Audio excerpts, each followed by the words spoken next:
Shalom. Saat ini kita akan belajar tentang 9 menit saat teduh. Cara praktis hidup dengan Tuhan, hidup dekat dengan Tuhan setiap hari. Dan kita akan belajar yang pertama, mengapa kita butuh saat teduh dan apa itu saat teduh. Dan kemudian kita akan belajar cara praktis untuk memulai saat teduh. Tidak usah lama-lama, 9 menit saja bersama dengan Tuhan. Yang pertama, mengapa kita butuh saat teduh? Kita butuh saat teduh karena kita butuh makan. Dalam Yohanes 3 ayat 3-5, dikatakan Yesus menjawab, katanya, "Aku berkata kepadamu, sesungguhnya jika seseorang tidak dilahirkan kembali, ia tidak dapat melihat kerajaan Allah." Kata Nikodemus kepadanya, "Bagaimanakah mungkin seorang dilahirkan kalau ia sudah tua? Dapatkah ia masuk kembali ke dalam rahim ibunya dan dilahirkan lagi?"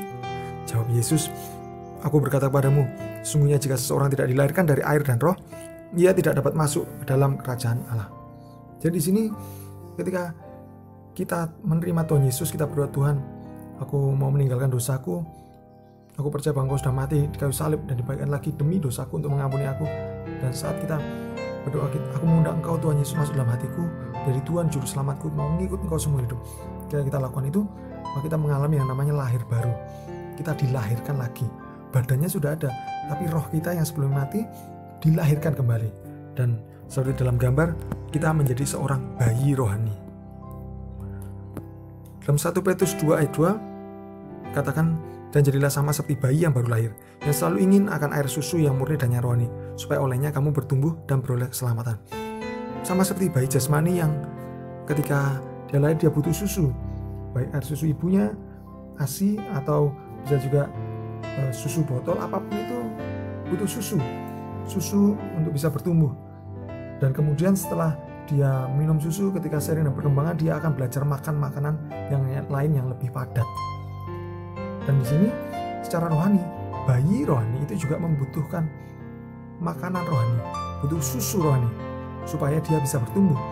Di sini dikatakan air susu yang murni dan yang rohani, supaya olehnya kamu bertumbuh dan beroleh keselamatan. Kita harus minum susu, dan susu itu adalah firman Tuhan. Mungkin kita masih belum tahu banyak tentang firman Tuhan. Banyak hal-hal yang kita tidak mengerti, banyak hal-hal yang masih sulit dicerna. Tapi kita mulai dari yang susu, yang gampang, yang mudah, sedikit demi sedikit. Sehingga akhirnya kita bisa bertumbuh, dan semakin lama kita bisa mengerti lebih dalam. Selanjutnya, dalam Matius 4 ayat 4 dikatakan, "Tapi Yesus menjawab, ada tertulis, manusia hidup bukan dari roti saja, tapi dari setiap firman yang keluar dari mulut Allah." Di sini Tuhan Yesus mengatakan, manusia butuh roti, kita semua butuh makan. Tapi secara rohani kita juga butuh makanan rohani. Bukan dari roti saja, tapi dari setiap firman yang keluar dari mulut Tuhan. Dan kita perlu makan firman Tuhan. Dengan cara apa? Dengan cara kita membaca dan merenungkan. Inilah poin yang pertama, mengapa kita butuh saat teduh. Yaitu karena kita butuh firman Tuhan untuk makan, untuk bertumbuh. Tanpa firman Tuhan, maka ibaratnya seorang bayi, seorang anak yang kekurangan makanan. Dia bisa bertumbuh, tapi akhirnya pertumbuhannya tidak normal, bahkan sering sakit-sakitan. Dan apabila dibiarkan, maka akan ada banyak kerugian dalam pertumbuhannya. Bahkan apabila tidak diberi makan, maka 1 poin dia bisa mati, bayi tersebut. Demikian juga secara rohani, bila kita tidak memperoleh makanan, maka rohani kita, iman kita bisa mati. Dalam Roma 10 ayat 17 dikatakan, iman timbul dari pendengaran akan firman Tuhan. Tanpa firman Tuhan, iman tidak bisa timbul. Iman kita tidak bisa berkembang. Bagian yang kedua, apa itu saat teduh? Saat teduh lebih daripada sekedar kita butuh makan, lebih daripada sekedar kita memberikan asupan gizi kepada tubuh kita. Tapi saat teduh adalah tentang mengenal Tuhan. Kita meluangkan waktu bersama dengan Tuhan. Gak usah lama-lama, sekali lagi mulai dari 9 menit. Yang pertama kita harus tahu bahwa ini kerinduan Bapa. Dalam Kejadian 6 ayat 9 dikatakan, inilah riwayat Nuh. Nuh adalah seorang yang benar dan tidak bercela di antara orang-orang sezamannya. Dan Nuh itu dikatakan hidup bergaul dengan Allah, hidup bergaul dengan Tuhan. Apa itu bergaul? Bergaul itu seperti seorang teman. Kita bercakap-cakap. Dia mendengar Tuhan dan Tuhan berbicara kepada dia. Kalau dalam bahasa Inggris dikatakan walk with God, berjalan bersama dengan Tuhan. Dan di sini dari sekian banyak orang di muka bumi ini, di muka bumi pada waktu zamannya Nuh, hanya satu yang ditemukan benar, tidak bercela, karena dia bergaul dengan Tuhan. dari sekian banyak manusia, hanya satu yang berkenan di hadapan Tuhan. Mengapa? Bukan karena kekayaannya, bukan karena kepintarannya, tapi karena dia bergaul dengan Tuhan. Dia berjalan dengan Tuhan. Ada begitu banyak manusia di sekitar kita saat ini. Begitu banyak orang di gereja yang datang setiap minggu. Pertanyaannya, apakah setiap dari yang datang ke gereja berkenan kepada Tuhan? Tuhan tidak berkenan pada kedatangan kita ke gereja seminggu sekali. Tuhan tidak berkenan kepada persembahan kita.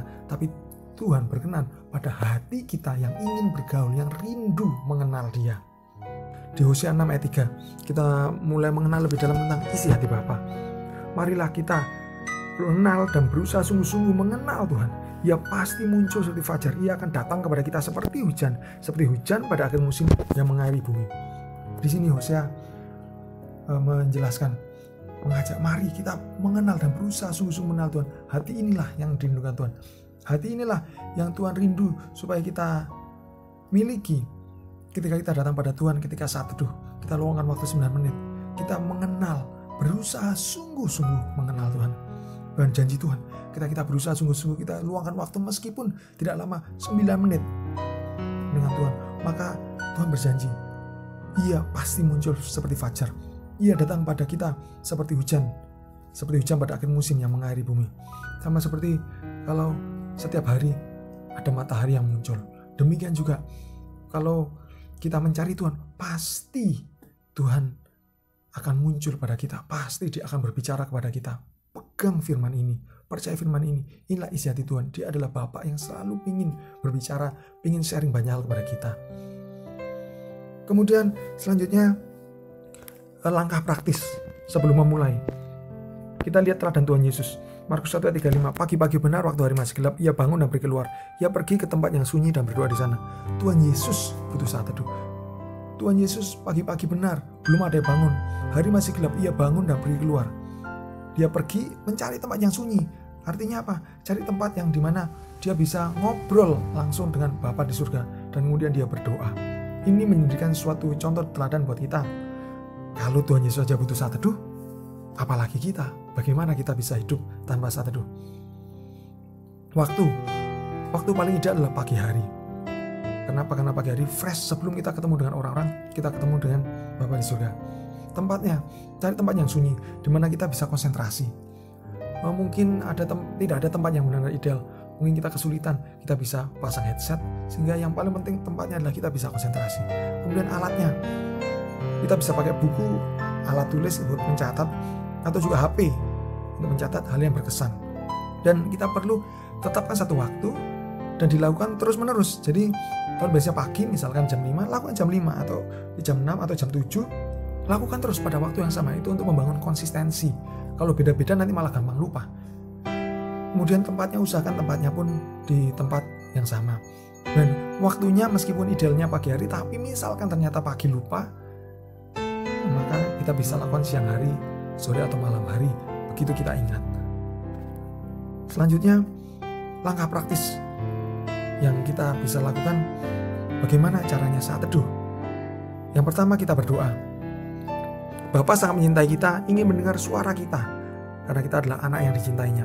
Bapa juga ingin cerita banyak hal pada kita, karena Dia adalah Bapa kita, ayah, papa, dan papi kita. Tidak usah takut salah berdoa, karena Bapa tahu isi hati kita sebelum kita berdoa. Namun, meskipun Dia tahu isi hati kita, Dia rindu dengar suara kita. Coba kita bayangkan sama seperti seorang ayah yang baru punya bayi. Oe. Nah, wah, rasanya senang. Setiap suara bayinya ini sangat menyenangkan bagi sang ayah. Itu sebabnya dia berusaha bercanda, istilahnya guyon, ayo ciluba, supaya anaknya merespon, bayinya merespon, oe. Belum ngerti tahu artinya, tapi setiap suara bayinya itu sangat menyenangkan bagi ayah atau ibunya. Demikian pula setiap suara saudara, setiap doa saudara, sekalipun tidak sempurna, sekalipun kata-katanya ini masih 1-2 belepotan istilahnya, tapi setiap kata-kata saudara itu menyenangkan hati Bapa di surga. Kenapa? Karena Dia sangat mengasihi saudara. Yang kedua, setelah kita baca, setelah kita berdoa, kemudian kita buka Alkitab kita merenungkan. Pilih perikop itu beberapa ayat dengan judul kecil. Jadi biasanya ada tulisan warna hitam judul di Alkitab Perjanjian Baru, di Alkitab Terjemahan Baru. atau bisa pilih beberapa ayat, atau pilih satu pasal, satu atau dua pasal. Nah, kemudian baca berulang kali. Kemudian renungkan apa yang menarik, siapa tokoh dalam ayat itu, mengapa ditulis demikian. Dibaca berulang kali. Kata merenungkan dalam bahasa aslinya itu artinya sama dengan mengunyah. Jadi kita merenungkan itu kita mengunyah firman Tuhan. Mengunyah itu tidak satu kali, mengunyah pasti kalau kita makan berkali-kali, nyam. Nah, demikian juga kita merenungkan, kita membaca berulang kali sampai kita tanya, Tuhan, apa maksudmu? Apa yang kau mau katakan padaku, Tuhan? Tuhan, berbicaralah kepadaku. Ini maksudnya apa, Tuhan? Tanya. Karena Roh Kudus ada di samping saudara untuk menjelaskan. Saudara mungkin tidak lihat, tapi dia ada. Dia selalu menyertai saudara. Kemudian tanyakan dalam hati dari bagian Alkitab yang saudara baca, apakah ada janji yang bisa kita pegang? Apakah ada hal yang tidak boleh ditiru? Apa ada perintah yang harus dilakukan, contoh untuk diikuti, atau dosa yang harus ditinggalkan? Tanya dalam hati. Ketika saudara sudah dapat itu, kemudian tuliskan atau ketik penerapannya dari poin tadi. Hal yang Tuhan ingin lakukan hari ini apa? Anda harus tuliskan itu. Cara menuliskannya, mencatatnya, contohnya, saya harus ingat bahwa saya harus selalu melakukan, saya harus meniru. Misalkan Yohanes Pembaptis, saya harus menaati perintah Tuhan. Atau saya harus meninggalkan dosa, apa? Tulis. Saya harus bertobat dari apa? Saya harus meninggalkan kebiasaan apa? Nah, tulis. Kenapa? Karena ini adalah yang Tuhan mau saudara lakukan. Jadi perlu ditulis, kalau nggak ditulis nanti lupa, karena manusia itu gampang lupa. 1 kalimat, 2 kalimat.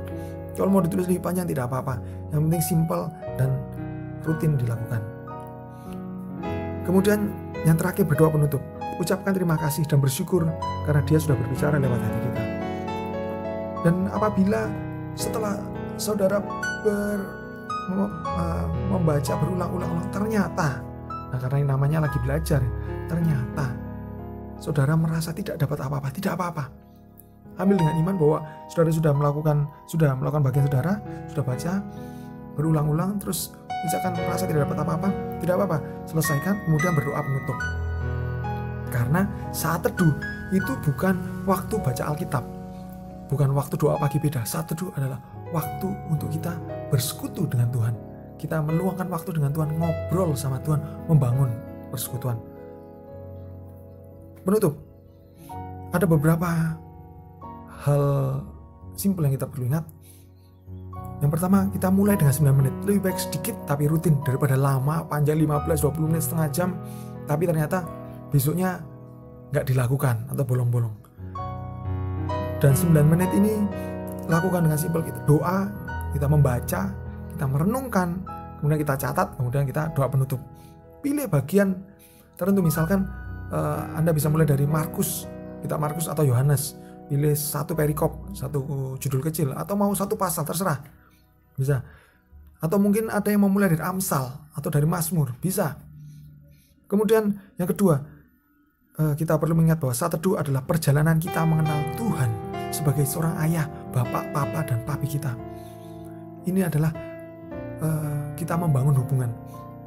Bukan waktu doa, waktu baca Alkitab, bukan. Ini kita bangun hubungan. Jadi saudara harus punya ekspektasi untuk mendengar. Bilang, Tuhan, aku mau dengar. Atau kalau misalkan gak ngerti, Tuhan, kok hari ini aku rasanya gak dengar, Tuhan. Tapi aku tahu Engkau tetap sayang sama aku. Besok aku akan datang, aku mau dengar lagi, Tuhan. Aku mau baca, buat aku ngerti. Kemudian poin ketiga, seiring dan waktu hubungan akan bertumbuh.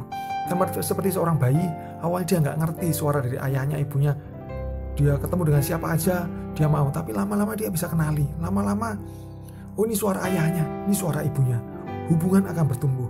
Demikian juga saudara, lama-lama saudara mulai bisa kenali suara Tuhan. Suara Tuhan yang sangat lembut, suara Kudus lembut berbisik dalam hati saudara.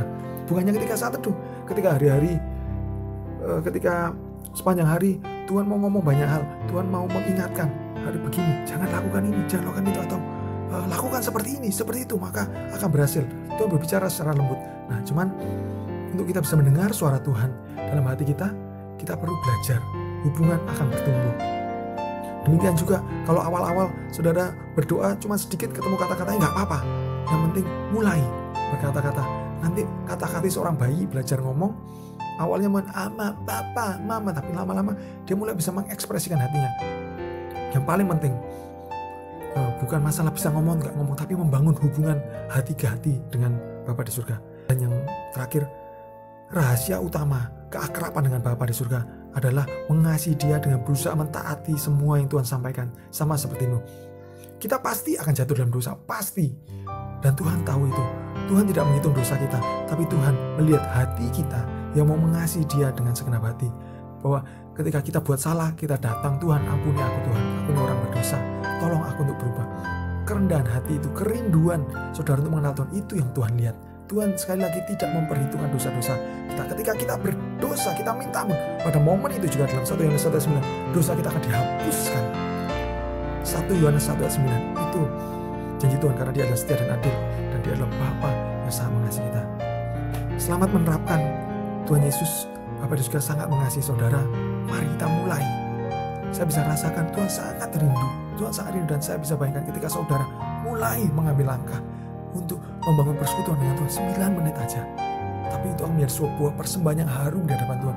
Dia begitu senang. Kenapa? Karena Dia adalah Bapak, ayah, papi buat saudara. Saudara adalah anak yang sangat Dia rindukan. Ketika saudara datang dengan sebuah kerinduan, meskipun kerinduan itu masih kecil, tapi saudara ambil langkah untuk datang, memulai saat teduh 9 menit bersama dengan Tuhan. Dia begitu senang, dan Dia akan menolong saudara untuk melanjutkan langkah-langkah selanjutnya. Untuk saat teduh dan saat teduh berikutnya, Dia akan tolong saudara. Dan selamat menerapkan dalam nama Tuhan Yesus. Tuhan Yesus memberkati.